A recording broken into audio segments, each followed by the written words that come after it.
کامیابی کبھی بھی غلطیاں کرنے پر حاصل نہیں ہوتی، لیکن ایک ہی غلطی دوبارہ نہ کرنے پر حاصل ہوتی ہے۔ مرنے کے بعد جتنی زمین بادشاہ کے پاس ہوگی، اتنی ہی زمین فقیر کے پاس بھی ہوگی۔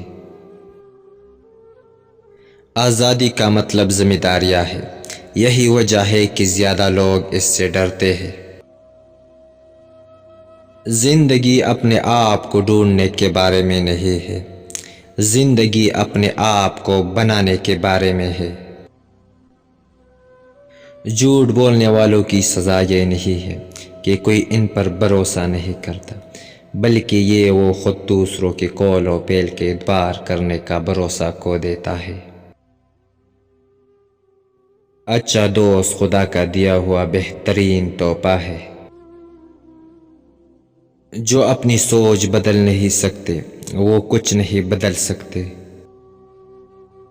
خاموش اور کمگو آدمی کا ہر جگہ استقبال ہوتا ہے۔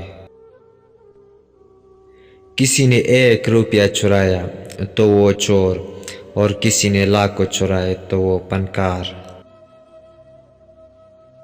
ہمارا دوستوں کے ساتھ بدترین گناہ ان سے نفرت کرنا نہیں ہے، بلکہ ان سے لا تعلق رہنا ہے۔ یہ ایک غیر انسانی سلوک ہے۔ دوزخ حقیقت سے بے نیاز اور مسرت کی جستجو کرنے والوں کا کعبہ ہے۔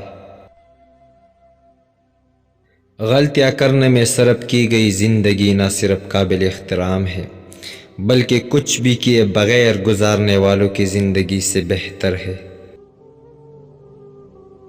زندگی ایک ایسے شعلے کی مانند ہے جو ہمیشہ جلتا رہتا ہے۔ دنیا کی سب سے افسوسناک بات یہ ہے کہ یہاں ایک باصلاحیت شخص ہے جو قابل احترام شخص نہیں ہے۔ امید رکھنے والے اور نا امیدی رکھنے والے دونوں ہی معاشرے میں اپنا حصہ ڈالتے ہیں۔ امید پسند ہوائی جہاز ایجاد کرتا ہے، جبکہ نا امیدی رکھنے والا پیراشوٹ۔ جو آدمی اچھی کتابیں پڑھنے کا شوق نہیں رکھتا، وہ معراج انسان سے گرا ہوا ہے۔ میرا مذاق کرنے کا طریقہ سچ بتانا ہے، یہ دنیا کا سب سے مزاحیہ مذاق ہے۔ دنیا کا بڑا مسئلہ یہ ہے کہ احمق اور بے وقوف خود کا یقین رکھتے ہیں، اور سمجھدار لوگ شکوک و شبہات سے بھرے رہتے ہیں۔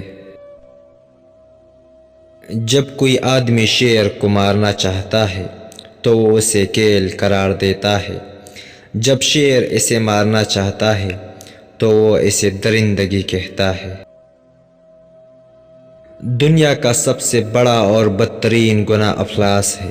قتل، زناکاری، ڈاکہ زنی، جوا، چوری اور رشوت خوری وغیرہ تمام گناہ افلاس کے مقابلے میں مجسم نے کیا ہے۔